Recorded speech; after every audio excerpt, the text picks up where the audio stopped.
네, 로마서 9장 9절로 16절까지 말씀을 같이 보도록 하겠습니다. 로마서 9장 9절로 16절 말씀입니다.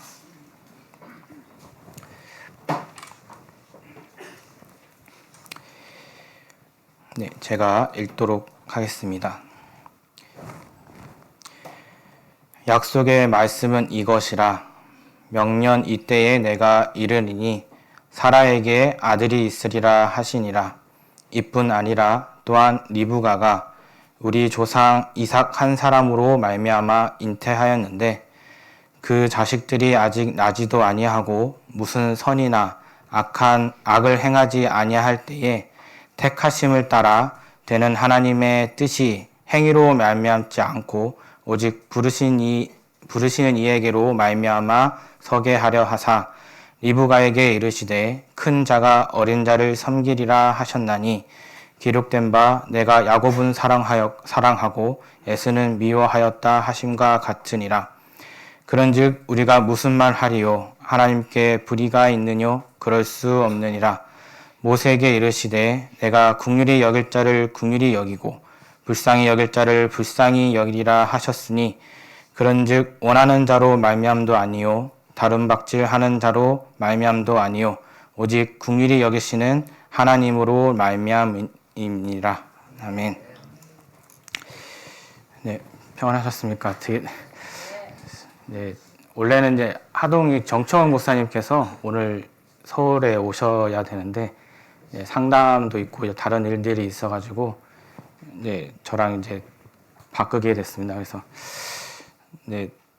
사실 이제 수요일날 이제 종종 이제 설교를 하긴 하는데 주일날 이렇게 설교를 한지 작년 여름에 첫 인사 드릴 때 만에 1년 좀 넘은 것 같습니다. 1년 좀 넘긴 했는데 1년 만에 이렇게 앞에서 또 주일날 성도님 얼굴을 뵙게 됐습니다. 뭐 긴장도 되긴 하지만 또 이게 설교를 바꾸게 된 이유가 또 하나님께서 저는 알지 못하지만 하나님께서 또 이 뜻이 있으시라 믿고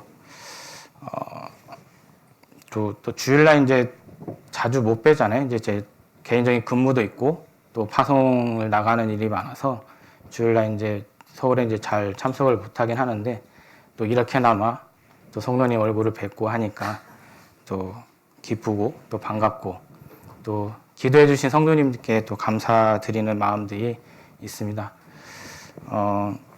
오늘 이제 제목은 이제 마지막 절에 나와 있는 하나님으로 말미암이라라는 제목으로 이제 정해 보았습니다.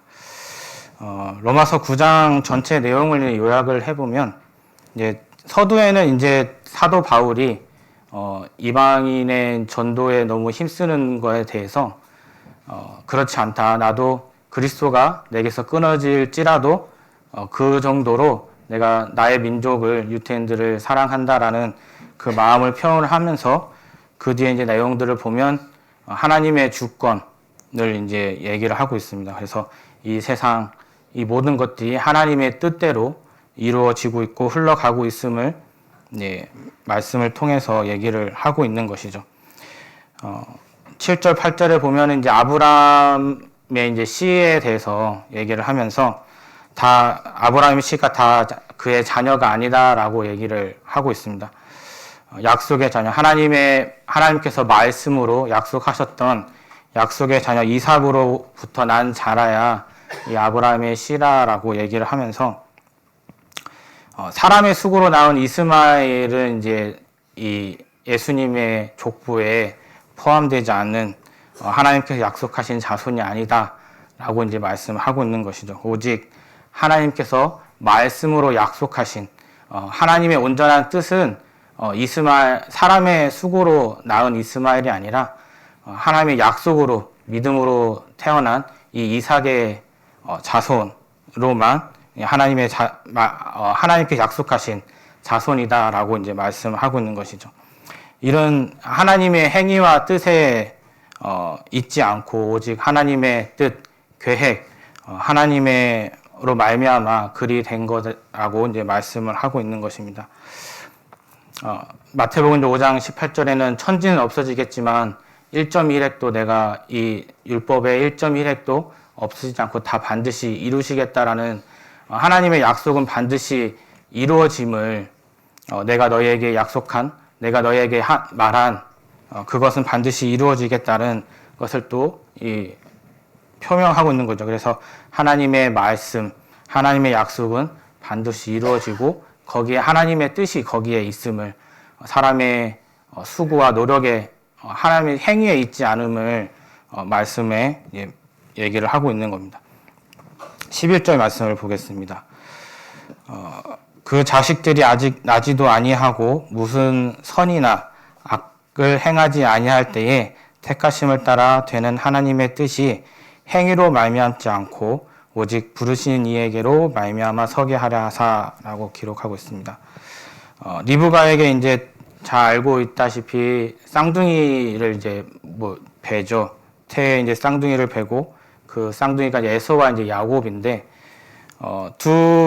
이 자녀가 아직 태어나지도 않고 또 태어나서 어떤 행위나 어떤 마음을 행하지도 않아야 할 이때에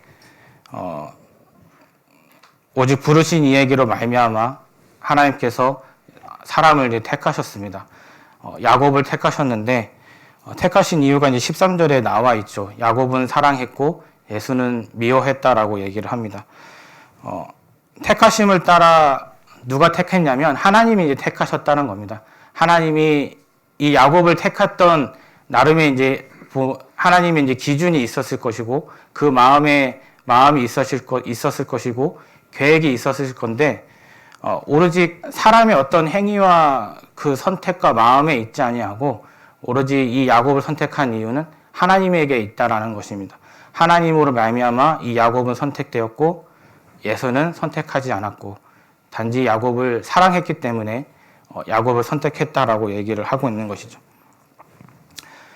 야곱이 뱃속에 있을 때야 어떤 생각을 하지 않았겠지만 야곱은 하나님의 사랑을 구하고 에서는 하나님의 사랑을 구하지 않았냐라는 것은 아니죠. 그래서 오직 이미 뱃속에 있을 때 이미 어떤 선택도 어떤 행위도 하지 않은 그 상태에서 하나님은 이미 선택하셨고 순전히 오로지 하나님의 마음이고 하나님의 계획이라는 것입니다. 여기에 어떠한 것도 이제 포함되지 않은, 그래서 하나님 안에 어떠한 선택의 기준이 있을지 어떤 계획이 있을지는 우리는 알지 못하지만 온전히 순순히 하나님의 생각과 하나님의 마음이었다는 것을 보여주고 계십니다. 15절 말씀을 보겠습니다. 모세에게 이르시되 내가 긍휼히 여길 자를 긍휼히 여기고 불쌍히 여길 자를 불쌍히 여기리라 하셨으니 18절에는 또 강팍하게 하는 자를 또 강팍하게 했다라고 얘기를 하고 있습니다. 하나님의 마음대로 하나님께서 원하시는 대로 긍휼히 여길 자를 또 긍휼히 여기고 불쌍히 여길 자를 불쌍히 여기면서 대상이 이제 그것을 원하고 그렇게 되기를 바라는 그런 노력이라든지 그런 것이 아니라 오직 그 기준은 알 수 없지만 오직 하나님으로 말미암아 그리 하셨다라고 이제 기록하고 있는 겁니다. 성경에 이제 말미암다라는 말이 이제 자주 쓰이는데요. 이 말미암다의 이제 앞에 단어가 원인의 의미를 담고 그 뒤에 단어가 결과를 이제 의미하기도 합니다. 그래서 이 말미암다를 다른 말로 해보면 때문에 인하여 뭐뭐로부터라고 이제 해석을 해볼 수 있는데 제목으로 이제 말씀드리면 하나님으로부터 하나님으로 인하여 하나님 때문에 라고 이제 표현할 수 있겠습니다. 갈라디아서 1장 말씀을 보겠습니다.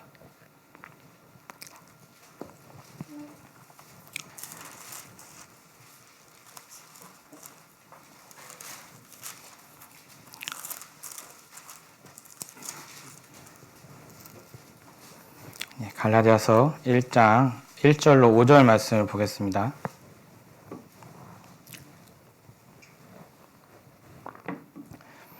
사람에게서 난 것도 아니요 사람으로 말미암은 것도 아니요 오직 예수 그리스도와 및 죽은 자 가운데서 그리스도를 살리신 하나님 아버지로 말미암아 사도된 사울은 함께 있는 모든 형제로 더불어 갈라디아 여러 교회들에게 우리 하나님 아버지와 주 예수 그리스도로 쫓아 은혜와 평강이 있기를 원하노라. 그리스도께서 하나님 곧 우리 아버지의 뜻을 따라 그 악한 세대에서 우리를 건지시려고 우리 죄를 위하여 자기 몸을 들이셨으니 영광이 저에게 세세토록 있을지어다. 아멘. 사도 바울이 이제 본인이 사도가 된 것이 사람으로 말미암은 것도 아니고 사람에게서 난 것도 아니고 오직 예수 그리스도와 및 죽은 자 가운데서 그리스도 살리신 하나님 아버지로 말미암아 사도가 됐다라고 얘기를 합니다. 오직 하나님의 선택이었고 하나님의 뜻이었다는 것을 얘기를 하고 있는 것이죠. 예배소서나 디모데후서나 골로새서나 이제 보면은 아버지의 뜻대로 말미암아 사도된 바울이라고 서신서에 이제 기록이 되어 있습니다. 이 사도 바울은 본인이 이제 원해서 또 본인이 하고 싶어서 사도가 되는 것이 아니라 이 사도 바울은 고백하기를 하나님이 나를 사도로 세우셨다. 이건 하나님의 온전히 뜻이다라고 얘기를 하고 있는 것이죠. 사도행전 말씀을 보겠습니다.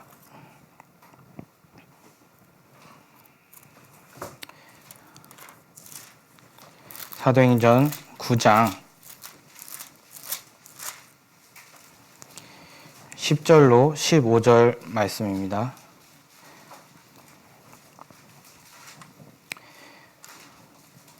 사도행전 9장 10절로 15절까지 말씀을 보겠습니다. 그때에 다메섹에 아나니아라 하는 제자가 있더니 주께서 환상 중에 불러 가라사대 아나니아 하시거늘 대답하여 주여 내가 여기 있나이다 하니 주께서 가라사대 일어나 직가라 하는 거리로 가서 유다 집에서 다소 사람 사울이라 하는 자를 찾으라. 저가 기도하는 중이라. 저가 아나니아라 하는 사람이 들어와서 자기에게 안수하여 다시 보게 하는 것을 보았느니라 하시거늘 아나니아가 대답하되 주여 이 사람에 대하여 내가 여러 사람에게 들었사온즉 그가 예루살렘에서 주의 성도에게 적지 않은 해를 끼쳤다 하더니 여기서도 주의 이름을 부르는 모든 자를 결박할 권세를 제사장들에게 받았나이다 하거늘 주께서 가라사대 가라 이 사람은 내 이름을 이방인과 임금들과 이스라엘 자손들 앞에 전하기 위하여 택한 나의 그릇이라. 아멘. 사도 바울이 사도로 쓰임이 받기 전에 어떤 사람이었습니까? 성도를 하나님을 믿는 예수 그리스도를 믿는 성도들을 핍박했던 사람들입니다. 스데반이 돌에 맞아 죽을 때도 그 옆에 있었고 그 뒤로 집집마다 돌아다니면서 사람 남녀를 다 잡아서 옥에 가두는 오히려 성도들을 핍박했던 사람입니다.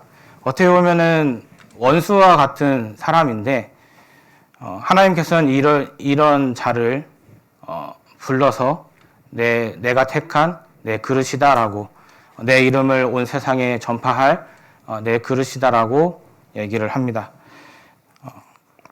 우리도 동일한 삶을 살았고 하나님께서 그런 자들을 불러주셨습니다. 온전히 하나님의 뜻이고 하나님께서 우리를 통해서 일을 하시기 위해서 원수 같은 자를 불러서 내가 너를 택했고 내가 너를 통해서 나의 이름을 펼칠 거다라고 말씀하면서 저희들을 택해서 일을 저희를 통해서 하시는 거죠. 여기에 내가 어떤 삶을 살고 내가 어떤 사람이었는지가 포함되어 있지 않습니다. 온전히 하나님의 뜻이었고 하나님이 선택하신 하나님의 결정이었다는 것입니다. 우리는 국률이 여김을 받을 대상이지 주체가 아니라는 것이죠. 물론 대상이 된 것도 하나님께서 그렇게 정하셨고 그렇게 인치셨기 때문에 하나님께서 우리를 하나님의 마음대로 우리를 국률을 베풀어 주시는 겁니다. 여타 다른 피조물과 같게 우리를 대하셨다면 자연의 순리대로 DNA에 기록된 정보대로 그렇게 살다가 죽음으로 이제 맞이해야 할 죽음으로써 생을 맞이해야 할 그런 하나의 이제 피조물일 텐데 하나님께서 특별히 하나님의 형상대로 지음을 받았고 하나님께서 특별히 사랑해 주셔서 하나님의 큰 은혜를 받으며 하나님의 은혜와 국률을 받으며 오늘날까지 이렇게 살고 앞으로도 그런 국률 속에서 살게 하셨습니다. 순순히 하나님의 마음이었고 하나님의 뜻인 것을 처음부터 그렇게 계획을 하셨고 그렇게 정하셔서 지금까지 그렇게 이루어 오셨고 앞으로도 그렇게 이루어 가실 것을 믿게 말씀을 통해서 우리에게 교훈하고 계십니다. 다시 그 본문 말씀 로마서 9장 16절 말씀을 보겠습니다.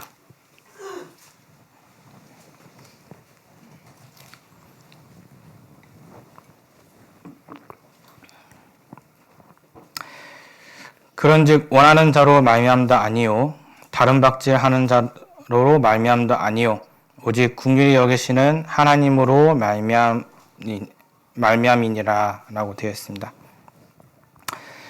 하나님께서 우리를 긍휼을 베푸시는 것이 내가 원해서도 아니고 다른 박질하기 위해서도 아닌 것을 오직 하나님의 뜻이고 하나님의 마음인 것을 얘기를 합니다.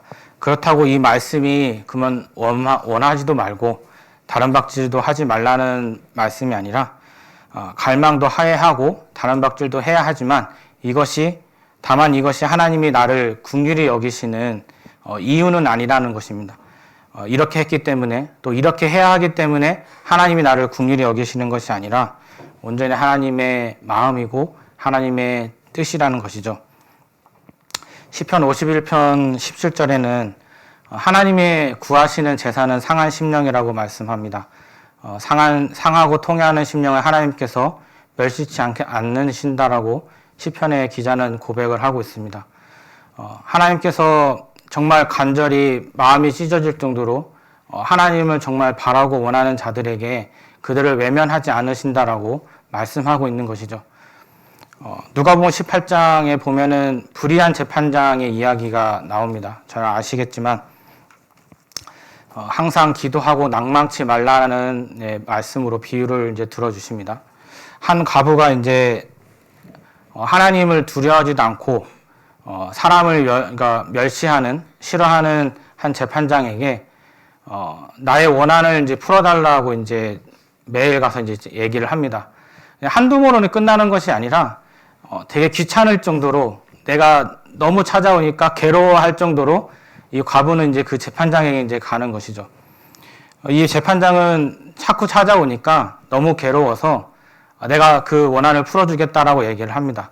그러면서 하시는 말씀이 밤낮 부르짖은 택하신 자들의 그 원한도 풀어주지 않겠냐라고 하시면서 하나님께서 그렇게 두고두고 오래오래 참으시겠냐라고 이제 얘기를 하는 것이죠. 하나님께서도 그렇게 간절히 기도하고 끊임없이 밤낮으로 기도하시는 성도들의 하나님의 자녀의 그 음성을 멸시치 않으신다는 겁니다. 이처럼 우리가 갈망하고 다른 박질하는 그것은 이제 필요한 것인데 이런 마음들을 하나님께서 권고해 주시는 것을 봐서 갈망하고 다람쥐가 것은 필요한 것인데 다만 이러한 갈망하고자 하는 마음 또 갈망하게 되는 그런 환경들은 하나님으로부터 말미암아 우리에게 주셨다는 것을 말씀을 드리고 싶습니다. 우리가 갈망하고 다람쥐 박질하는 이것들을 이제 보면 특별한 뭔가가 이벤트 같은 그런 행사가 아니라 자연스러운 우리는 일상의 그리스도인들에게 하나님의 신앙의 여정을 가는 우리들에게는 그저 하나의 일상처럼 자연스러운 것이다라고 이제 말씀을 드리고 싶습니다. 목이 마르면 물을 찾잖아요. 그리고 추우면 따뜻한 걸 찾고 더우면 시원한 것을 찾습니다. 내가 뭐 특별히 그것을 의지로 찾는 것이 아니라 그렇게 해야 내가 불편한 것들을 해소할 수가 있잖아요. 자연스럽게 그것을 찾듯이 목이 이제 마르니 그것을 해소하기 위해서 그것을 찾습니다. 물을 요즘은 이제 뭐 건강을 위해서 목이 마르지 않더라도 자주 이제 물을 이제 섭취를 하시고 또 섭취를 하면 또 면역력도 이제 좋아진다고 하니 물을 섭취하긴 하지만 목이 마를 때는 의지와 상관없이 물을 찾게 돼 있습니다. 시편 42편에는 사슴이 시냇물을 갈급한 같이 내 영혼이 주를 갈급합니다라고 시편에 이제 기자는 그렇게 간절히 주님을 찾는다, 하나님을 찾고 있음을 고백을 합니다. 사슴이 이제 목이 마르면 사슴은 이제 그 죽음의 위기를 느낀다고 하죠. 그래서 물을 찾는 것이 이 사슴에게는 목숨과 같은 현상인데 그거와 같이 나도 주님을 그렇게 찾는다. 근데 이것이 뭐 특별한 일이 아니라 당연히 우리가 자연스럽게 하나님을 찾고 주님을 갈망하는 것이 우리 신앙의 여정을 가는 우리에게 정말 자연스러운이고 당연한 것이라는 것을 말씀을 드립니다. 갈망하고 다름박질하는 것은 이처럼 되게 자연스러운 것이고 어떻게 보면 목적과 수단이 될 수 없는 것이죠. 이게 어떤 수단이나 목적이 된다 그러면 내가 애쓰고 힘써서 이것을 얻어야 하는 것이지만 이것은 어떻게 보면 하나님으로 말미암은 것이 아니고 행위에 의지하는, 믿음을 의지하는 것이 아니라 행위를 의지하면서 나아가는, 뭔가를 얻어야 하는, 내가 노력해서 수고해서 얻어야 하는 것이라고 이제 그런 삶들을 이제 살아가는 것이죠. 그래서 믿음 안에서 하나님의 은혜 속에서 사는 것이 아니라 애쓰고 힘써서 얻어야 하는, 수고해서 얻어야 하는 것이기 때문에 힘이 들죠. 힘이 들고 어떻게 보면 열매 없는 그런 가지와 같은 그런 삶일 것입니다. 하나님이 아니면, 주님이 아니면 내가 너희가 나를 떠나서는 아무것도 할 수 없노라고 포도나무와 가지의 비유를 드시면서 내게 붙어 있으면 절로 열매를 맺을 수 있다라고 말씀하신 그 말씀처럼 정말 이 사실을 발견하고 그 믿음으로 살아가는 자들은 이것이 억지가 아니라 의식해서가 아니라 자연스럽게 하나님을 갈망하게 되고 그 안에 머물러 가기를 바라고 또 그 머물러 있게 됩니다.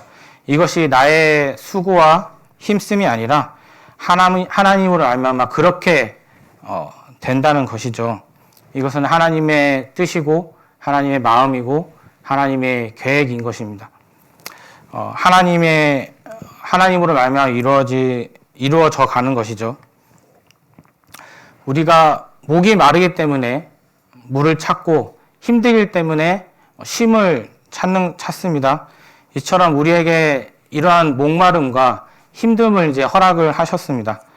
하나님께서는 우리에게 연단과 고난이라는 것으로 자연스럽게 하나님을 찾고 그 속에서 하나님의 은혜와 하나님의 뜻을 발견할 수 있도록 우리에게 하나님을 갈망하고 다름박질할 수 있도록 고난과 연단이라는 것으로 우리에게 그러한 여건들을 이제 주시는 거죠. 고난이 이제 유익이라고 이제 성경에서 말씀하고 있습니다. 실제로 저희가 경험을 해보듯이 고난을 통해서 하나님의 은혜를 너무 받고 또 위로를 받은 경험들을 해보셨을 건데 이 고난이 유익을 넘어서 정말 자연스러운 현상이고 일상이라고 이제 말할 수 있습니다. 물론 저희 삶 가운데 늘 고난과 연단만 있는 것은 아니죠. 전도서에는 형통할 때는 기뻐하고 공고한 날은 생각하라고 하시면서 하나님께서 이 두 가지를 병행하시면서 장래 일들을 가늠하지 못하게 하셨다라고 말씀합니다. 우리에게는 기뻐야 할 날도 있고 고난의 날도 있습니다. 이 모든 것이 하나님으로부터 온 것이고 하나님께서 하나님으로 말미암아 우리에게 주신 것이라는 것이죠. 그러니 하나님으로 말미암지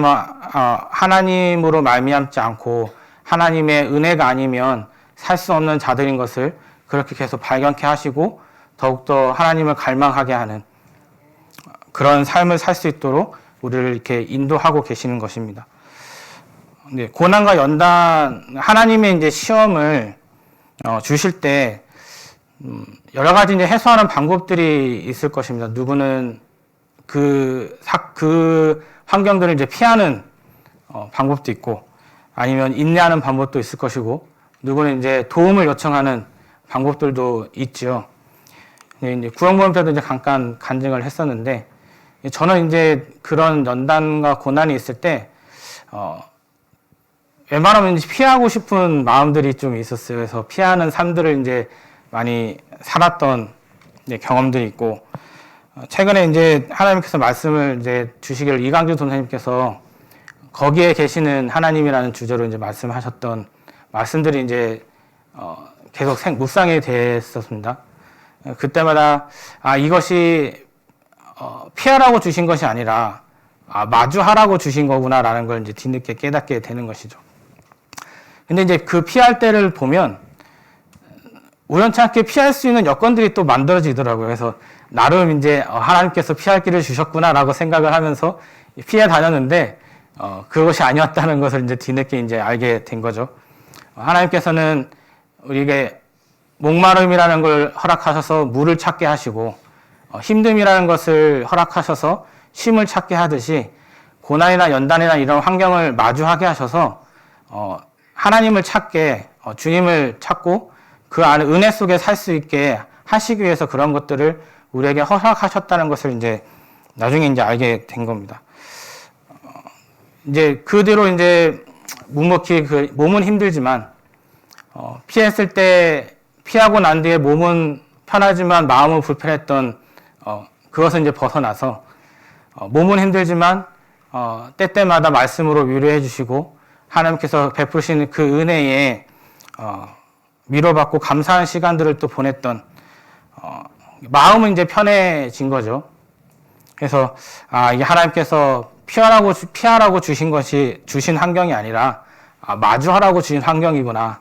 그래서 이것도 하나님께서 하나님으로 말미암아 주신 것이고 그것을 통해서 하나님의 은혜와 또 하나님의 역사하시는 그 뜻을 알아가게 하시기 위해서 또 자라가게 하시기 위해서 이러한 것들을 허락하셨구나라는 걸 나중에 이제 알게 됐습니다. 뭐 이렇게도 하시고 저렇게도 하시면서 신의 성품에 참여하는 자로 지난 수요일날 이제 연예기전에서 말씀하셨던 것이 양육 그리스도 안에서 완전한 자로 세우시기 위해서 이렇게 하셨구나라는 말씀들로 위로를 받습니다.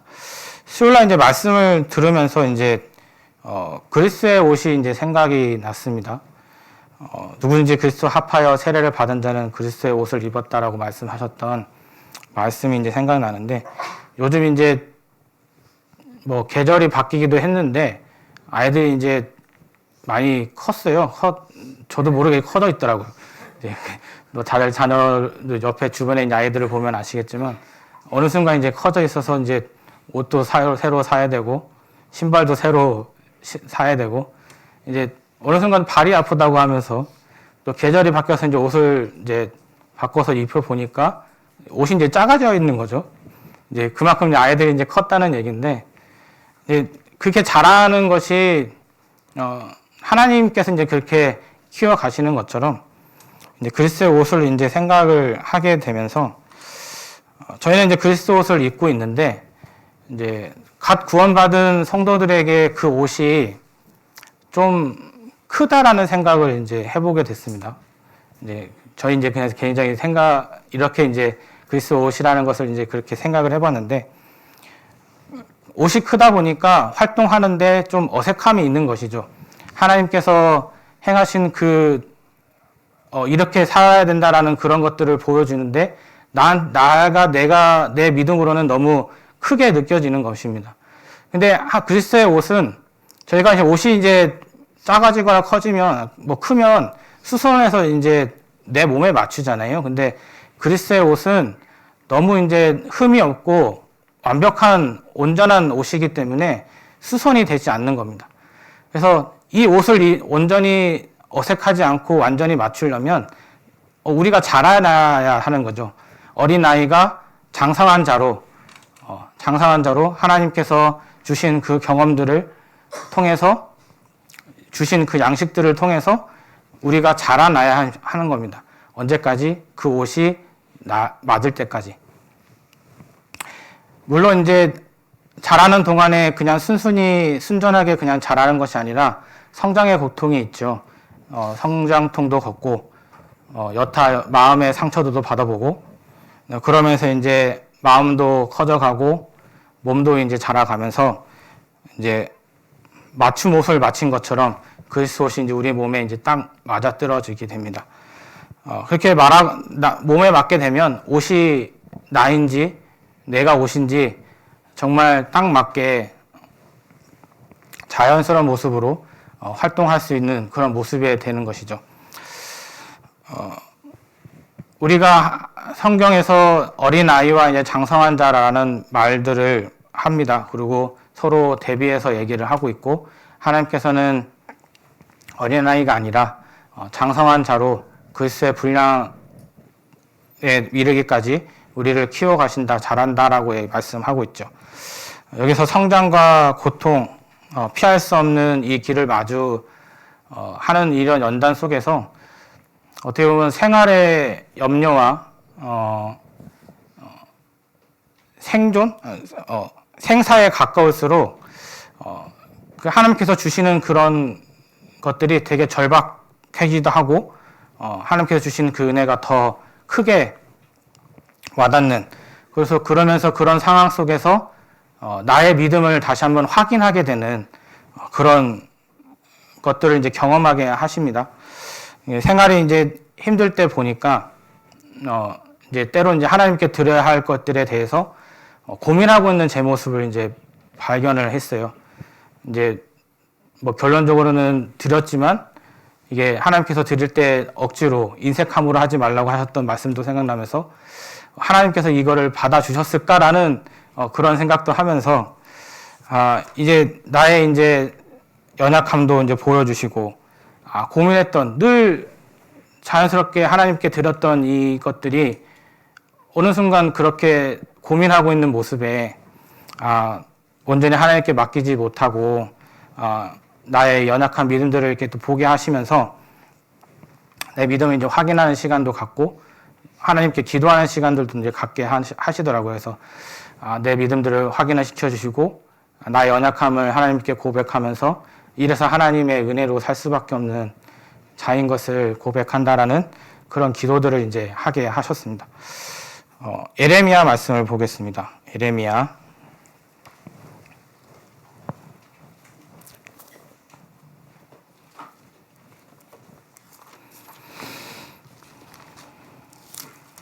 18장 3절로 6절 말씀입니다.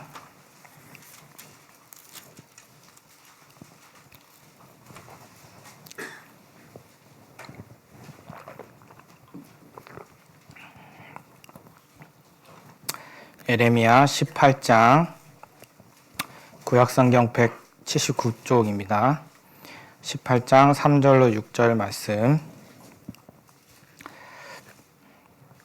내가 토기장의 집으로 내려가서 본즉 그가 농로로 일을 하는데 진흙으로 만든 그릇이 토기장의 손에서 파상하매 그가 그것으로 자기의 의견대로 선한 대로 다른 그릇을 만들더라.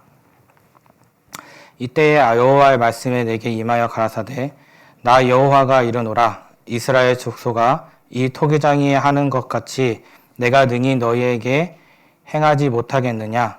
이스라엘 족속아, 진흙이 토기장이의 손에 있음같이 너희가 내 손에 있느니라. 아멘. 저희는 토기장의 손에 있는 한 진흙의 한 덩어리이고 토기장의 손에서 만들어진 그릇입니다.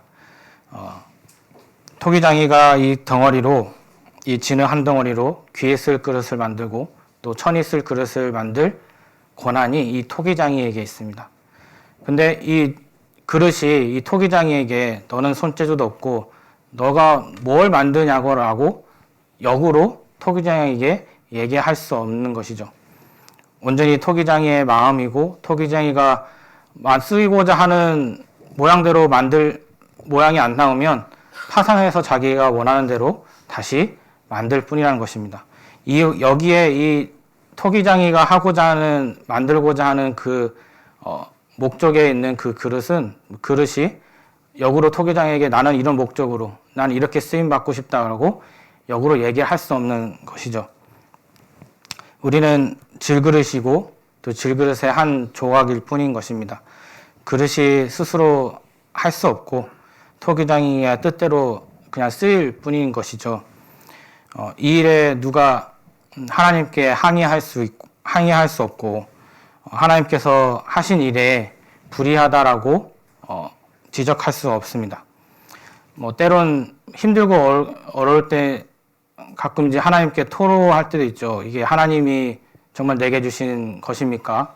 라고도 얘기를 해보고 하나님 왜 그러셨습니까? 라고 얘기도 해보지만 사실 그때 나온 말씀 너무 힘들어서 하는 얘기잖아요. 하나님께 대적하기 위해서 그것을 거스르기 위해서 하는 것이 아닌데 욥기 이제 33장 13절에는 하나님께서 하시는 모든 일에는 진술치 아니하신다라고 얘기를 합니다. 이 진술이 뭘까요? 이제 사실 유무를 이제 기록을 하고 이것이 옳고 그름을 이제 판단하기 위해서 이제 쓰는 것이 이제 진술이고 하는 것이 진술인데 하나님이 하시는 일에는 진술할 필요가 없는 것이죠. 늘 옳고 하나님의 뜻은 이루어질 것이고 그것이 불의가 없는 하나님께 하신 일이기 때문에 진술할 필요가 없는 것이죠. 그렇기 때문에 창조주가 하신 일에 피조물이 감히 어느 누가 뭐라고 말할 수 있겠습니까? 근데 하나님의 뜻을 거스리는 피조물이 있더라고요. 네, 사람입니다, 사람. 하나님의 품을 떠나서 하나님의 마음에 두기를 싫어하며 상실한 마음대로 내어버려 두사라는 로마서 말씀처럼 하나님을 떠나서 내가 원하는 대로 내가 하고 싶은 대로 삶을 살 수 있는 위대한 피조물이 이 사람이 아닌가 생각을 해봅니다. 주객이 전도된 상황이죠. 내가 이 삶의 주인이 하나님이 아니라 나인 것입니다. 그래서 어떤 상황 속에 그것을 헤쳐나가는 것들이 하나님을 의지하고 하나님께 맡겨드리는 것이 아니라 내가 생각한 방법과 내 수고와 노력으로 그러한 것들을 헤쳐나가려고 하는 방법을 찾는 사람이 돼버리는 것이죠. 우리는 방법으로 그러한 환경들을 마주하는 것이 아니라 하나님이 주신 대로 하나님의 은혜대로 자연스럽게 흘러가는 것인데 그런 흘러감 속이 아니라 나의 의지대로 행위와 노력으로 그것들을 방법을 이제 찾는 행위로 그것을 의지하는 삶들로 살아가는 것이죠. 하나님께서는 그러한 삶을 기대도 아니하시고 사람에게 기대도 아니하시고 사람에게 받을 것도 없다고 말씀하셨는데 저희는 뭔가 행위와 노력으로 하나님께 드리고자 하는 마음을 가질 수 있는 것이 이제 사람이라는 것입니다. 저도 이제 그런 한 비밀들을 내 자신을 이제 고민하고 발견했을 때가 있었습니다. 한 30년이 이제 걸렸기도 했고 하나님께서 그때 보여주실 때였죠. 저희는 하나님의 손길 위에 있고 그리고 하나님의 뜻은 온전히 이루어지실진데 그리고 그 뜻 안에서 하나님께서 우리에게 영광을 주시겠다라고 허락하셨던 것도 사실입니다. 다만 하나님의 뜻을 우리가 다 알지 못하고 그 마음을 다 알지 못하기 때문에 하나님의 지위에 맞춰서 하나님께서 그 흐름에 맞춰서 나아가야 할 뿐이고 거기에 나의 방법이나 행위와 수고는 거기에 보탬이 되지 않는다는 것을 말씀하고 있습니다. 에베소서 말씀을 보겠습니다. 에베소서 4장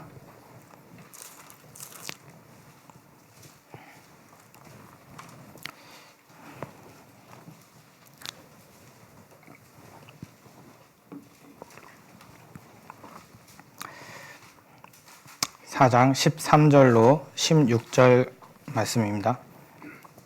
에베소서 4장 13절로 16절까지 말씀입니다. 우리가 다 하나님의 아들을 믿는 것과 아는 일에 하나가 되어 온전한 사람을 이루어 그리스도의 장성한 분량이 충만한 데까지 이르니니 이는 우리가 이제부터 어린아이가 되지 아니하여 사람의 계술과 간사한 유혹에 빠져 모든 교훈의 풍조에 밀려 요동치 않게 하려 함이라. 오직 사랑 안에서 참된 것을 하여 범사에 그에게까지 자라리라. 그는 머리니 곧 그리스도라. 그에게는 온 몸이 각 마디를 통하여 도움을 입음으로 연락하고 상합하여 각 지체의 분량대로 역사하여 그 몸을 자라게 하며 사랑 안에서 스스로 세우느니라. 아멘.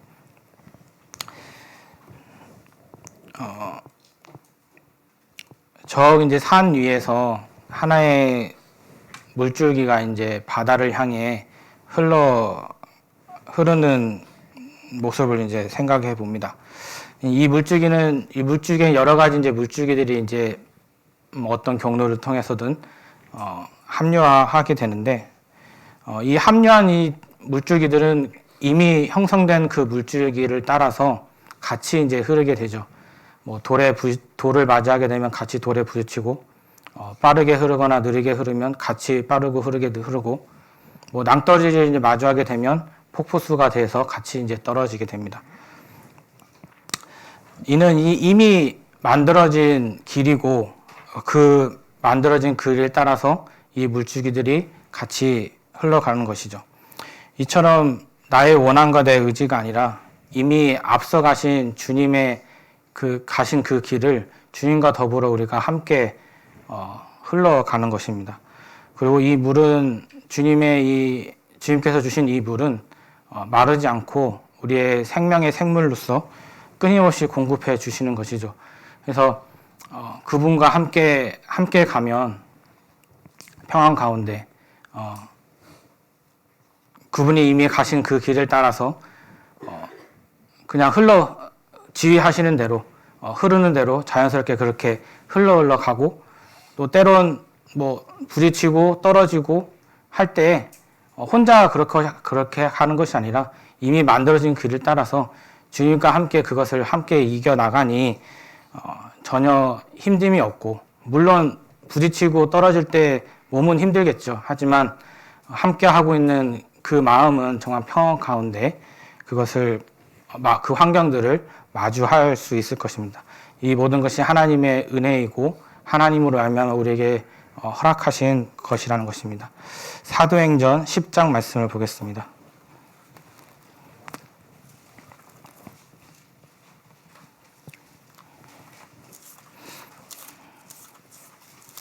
(10장) 21절로 29절까지 말씀을 보겠습니다.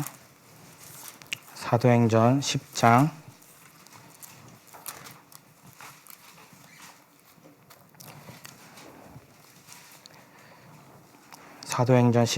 21절로 29절 말씀입니다.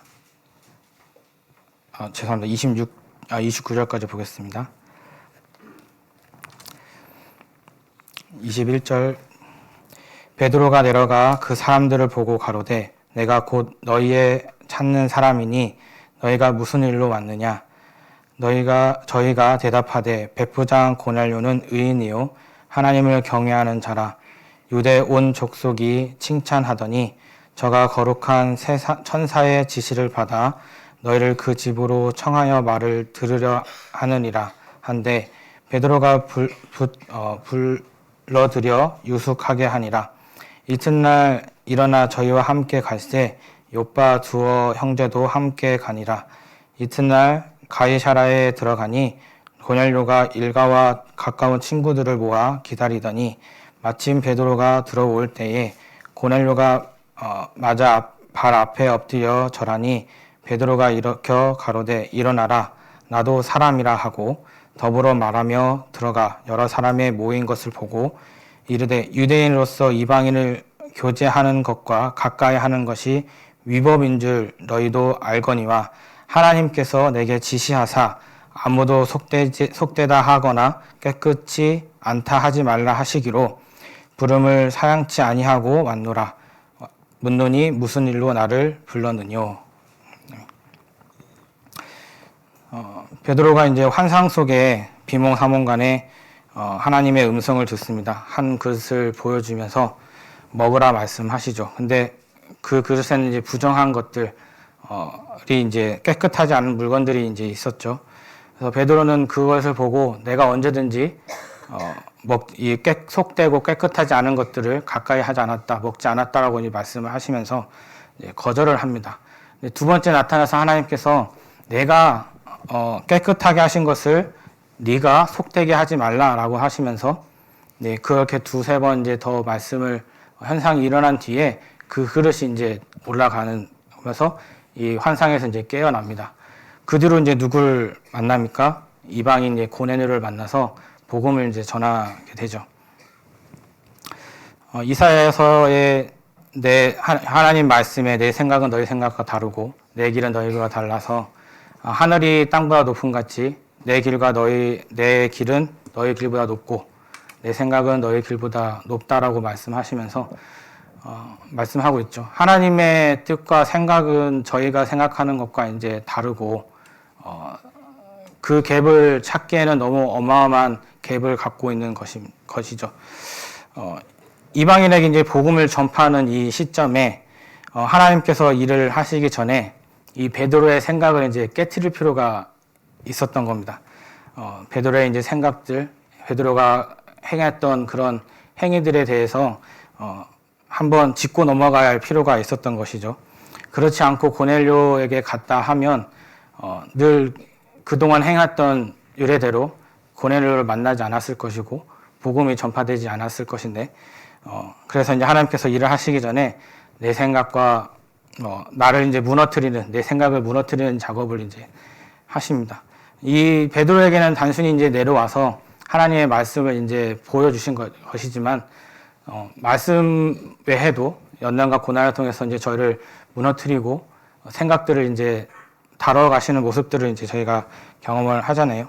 그래서 율법은 모세로 말미암아 주신 것이요 은혜와 진리는 그리스도 예수로 말미암아 온 것이다라고 말씀하신 것처럼 이제는 율법에 매여서 살아가는 것이 아니라 행위와 나의 수고에서 벗어나서 그리스도의 은혜로 살기를 바라는 이 시점을 얘기를 하시는 말씀으로 이제 보여졌습니다. 그래서 이 베드로에게도 그동안 행했던 물론 이 율법도 하나님께서 이 유대인들에게 허락하신 것이지만 그것을 벗어나서 이제는 내가 은혜 속에서 너희가 살기를 원한다라고 이 시점에 이제 말씀하시면서 내가 깨끗하게 했고 깨끗하게 했으니 너희가 속되다고 말하지 말라. 내 뜻이 여기에 있고 내 생각이 여기에 있으니 너희가 은혜 속에서 율법에 매여 있지 않고 은혜 속에서 살기를 원한다라고 이제 말씀하고 있는 것입니다. 11장 사도행전 11장 16절로 18절 말씀을 보겠습니다.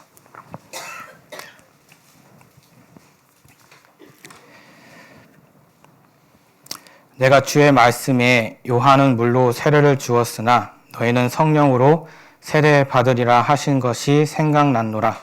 그런즉 하나님이 우리가 주 예수 그리스도를 믿을 때에 주신 것과 같은 선물을 저희에게도 주셨으니 내가 누구간데 하나님을 능히 맡겠느냐 하더라.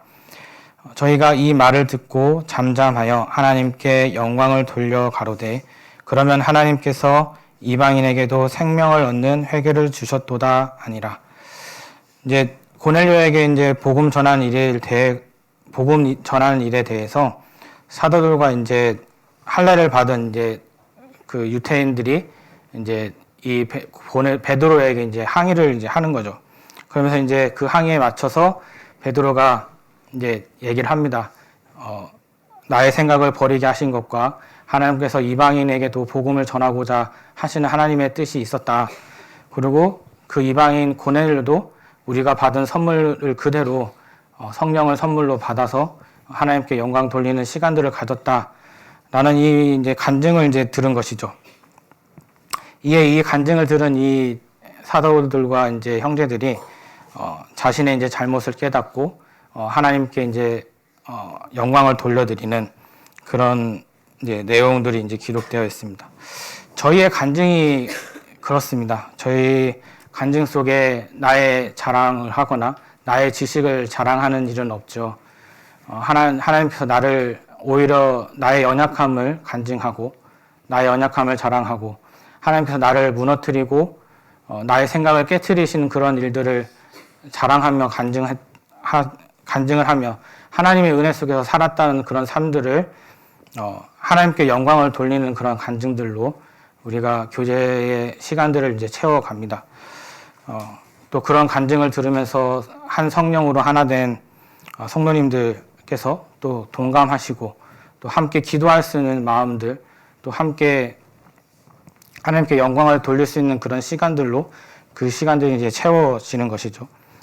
왜 그런 간증들이 나올까요? 내가 하는 것이 아니라 하나님이 하셨고 하나님만이 영광을 받으실 일이기 때문에 나를 자랑한 것이 아니라 내가 한 게 없기 때문에 그 일을 행하신 하나님께 영광을 돌려드리는 것이죠. 우리는 하나의 도구로서 하나님께 쓰임 받을 뿐이라는 것입니다. 네, 뭐 두서없이 말씀을 드렸지만 정리를 해보겠습니다. 우리의 신앙의 여정 속에 우리 삶의 주인은 주권은 하나님께 있습니다. 하나님의 뜻만이 이루어지고 하나님께서 말씀하신 그 약속이 많이 이제 이루어지고 하나님의 원대로 우리를 긍휼을 베풀어 주십니다. 고난과 연단이라는 그 환경을 피하라고 주신 것이 아니라 마주하라고 이제 주셨고 그 속에서 하나님을 갈망하고 또 하나님만 바라보는 주님을 향하는 그 마음들이 생길 수 있도록 또 하나님만 경외할 수 있는 마음들을 주시고자 그러한 고난과 연단들을 우리에게 마주하게 하셨습니다. 누구든지 나를 따라오거든 자기를 부인하고 날마다 제 십자가를 지고 따라오라고 하셨습니다. 주님께서는 나를 따라오라고 하셨지 내가 따라가겠다라고 말씀 안 하셨습니다. 히브리서는 믿음의 주에 온전케 하신 이를 바라보자라고 말씀하셨습니다. 주님이 이미 가신 그 길에 주님을 바라보려 한다면 신앙의 여정 속에서 주님을 바라보고 따라간다 한다면 우리가 주님을 앞서 갈 수는 없는 것이죠. 주님의 뒤에 있어야 주님을 바라보며 따라갈 수 있습니다. 그래서 먼저 가셔서 우리를 도우시는 주님만 찬양하고 하나님께만 영광 돌려드릴 수 있는 그의 신앙의 여정들이 되기를 소망합니다. 기도드리고 마치도록 하겠습니다.